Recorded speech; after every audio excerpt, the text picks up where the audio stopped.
This video is brought to you by Raycon. Hi folks, how's it going? It's your good old friend Saberspark here. So Beastars Season 2 came out like a few weeks ago. I feel like nobody was talking about it. What's going on? Is it me? I feel like there's actually been a few things that have come out on Netflix and other streaming services that I'm not really seeing that much like hubbub about. Jellystone, Centaur World, Vivo, and of course like Beastars, which surprises me because Beastars Season 1 was such a big deal when it first made its reveal on Netflix. Everyone was talking about it. And then you got Season 2 that was released, and I felt like it wasn't anywhere close as the same amount of like chatter compared to the first season. And I don't know why. I really don't. I'm confused. Maybe it's just me. Maybe it's my perspective. But compared to the first season, that one, like, everyone was talking about it. Even your mother. But not for Season 2. But then again, maybe I'm wrong. Maybe I'm stupid. But for now, let's talk about Beastars Season 2. Oh, by the way, I want to address something here real fast. I did something. I did something bad. Something I shouldn't have done. Something where I was so swept away by the first season of Beastars. After doing that video back in 2020, I was like, okay, I got to read the manga, and I did. And this manga is actually completed, so I know everything about the story, unless the anime goes in different directions. I have thoughts about it, I really do, but we will discuss it here later in the video. So let's talk about Season 1 real quickly, before we get into Season 2. Season 1 was such a bombshell, where folks are like, yo, it's the bunny, the wolf. They like each other. I think the wolf wants to eat the bunny. I think he might want to have sex with the bunny. Guys, it's both. And that's the world of Beastars. It's a universe of predators and herbivores, where they're sentient, where they live in a modern society. But there's like this tenuous relationship where the herbivores are like, be careful of the predators. They might eat you. They're strong. They got bloodlust, legit. It's kind of like Zootopia, except where in Zootopia, it's like, oh, it's the night howlers that made the predators go crazy. No, here it's like, it's the predators. It's their instincts. They taste blood, they snap, and they can kill you. And that's a big thing to have hanging over your head in a modern society that knows that deep down inside, you have a faction of your people that could kill you, that could lose control. That's the crux of this entire show, of the entire manga. Nature versus nurture. Instincts versus willpower. Versus you using your self-control to overcome your baser instincts. And I'm all about that.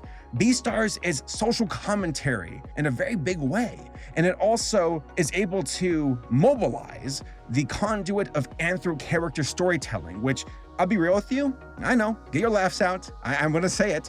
I love anthro-characters. They are a very powerful way of communicating a story just by seeing a wolf, a bunny, an elephant, a fox. There's so much you can draw away from the character on the animal they're based on.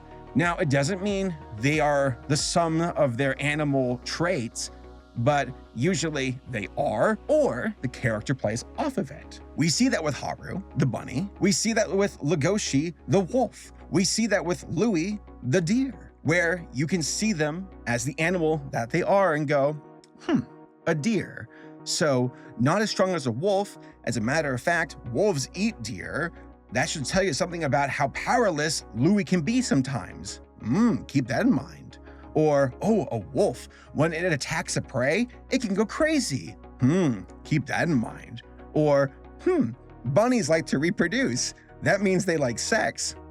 Haru, hello.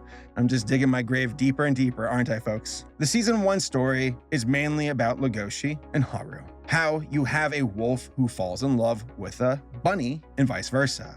And there's a lot more to unpack with them as far as who they are, where Legoshi is like the outsider, the introvert. Everyone fears him. He keeps to himself. Haru is the easygoing bunny girl, where a lot of folks at the school are like, I'm gonna get with that girl and she's gonna have sex with me because that's what she does. And then the story dives more into that and flushes out their personalities, that they aren't just this one animal trait, that they actually have individual minds that want to be more than that. And we also see that there's this theater department, a drama class, if you will. And there's this mysterious murder. That's actually probably the backbone of the series, I'd say, for at least like the first 2 seasons. I'm not sure how many chapters that equates to in the manga, but it's like, who killed Tim?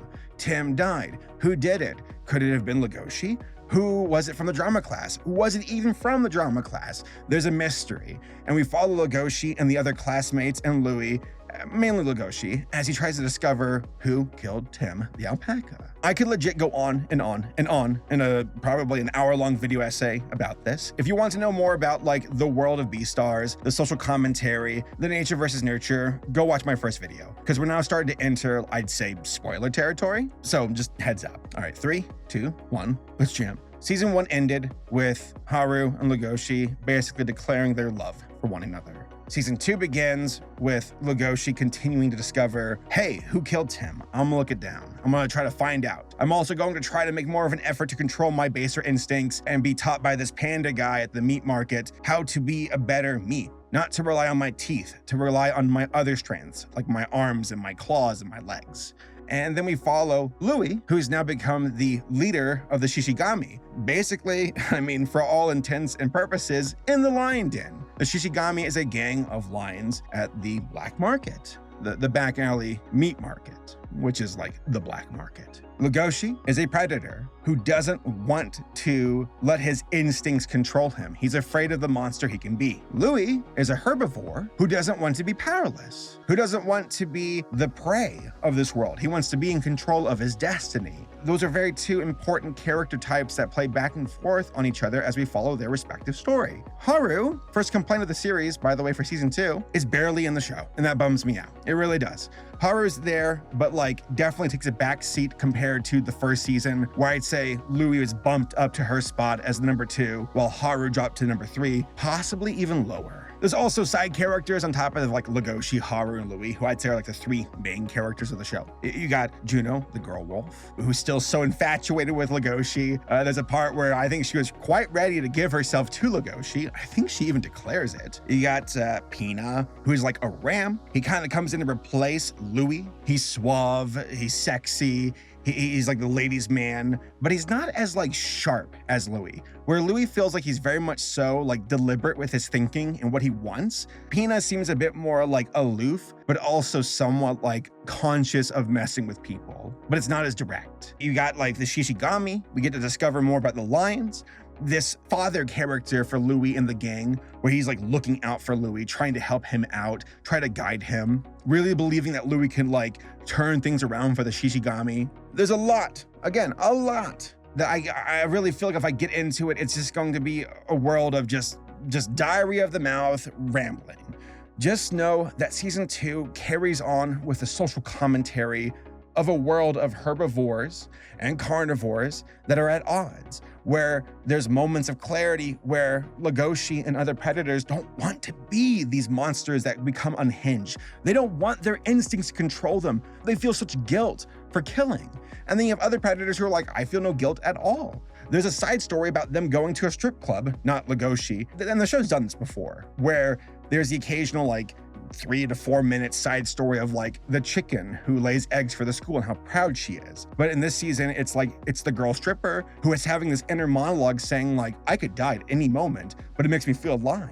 We follow her story just for a bit. Social commentary about animals, being able to explore more, funny enough, the world of humans and our own cultures, our own instincts, where it's like the things that make us violent and make us hunger for power or for fighting, versus us trying to overcome it with our minds, trying to find that self-control to be better than the animals that we are. That is Beastars, and they continue with that story through the 2nd season. By the way, another plot thing that happens in this particular season, the big one, we discover who killed Tim.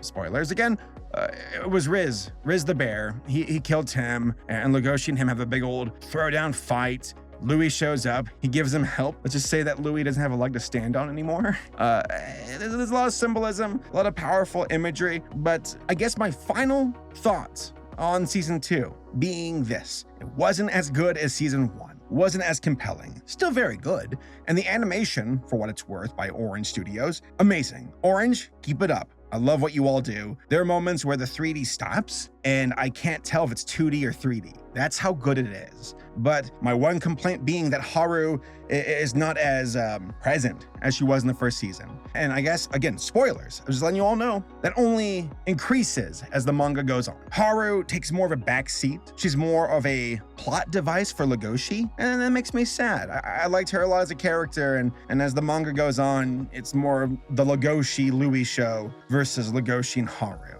I do need to reread the manga and make sure I'm not getting any kind of bizarre confirmation bias or some weird angle of just my personal perspective. But the show goes in a direction, the manga goes in a direction where it just disappoints me as it continues. And that really makes me sad. Maybe again, I'm an idiot. Maybe I need to read the manga all over again. But when I did read it like about a year ago, I walked away from it going, huh, really?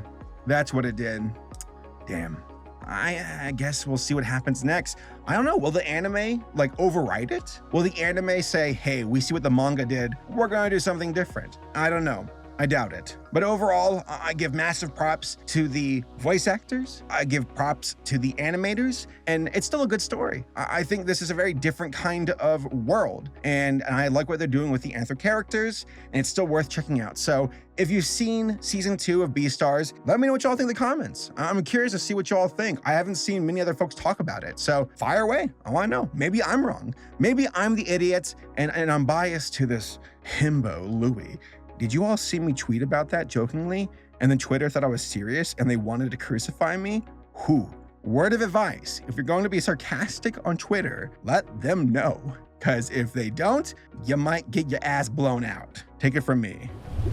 So a big shout out to this video sponsor, Raycon earbuds. How is it already August? Seriously, 2021 is just flying by, but there's still plenty of summertime left. Time to spend outside doing activity stuff like hikes and gardening. Or hey, you can just hang outside, inside, or both. Hang inside outside a window with your Raycon earbuds. That's a tongue twister. Guys, I legit use my pair all the time. When I'm at the gym, while talking on my phone, while walking my dog. Raycon earbuds have a lot of mobility and can go for hours on end. The recharging case is very potent and can charge your earbuds for up to 6 hours. Also, the earbuds fit well in my ears too. Plus, the sound quality is top-notch with an excellent bass and Bluetooth pairing that is top-notch. They also come in a broad variety of colors, plus a 45-day free return policy on top of that.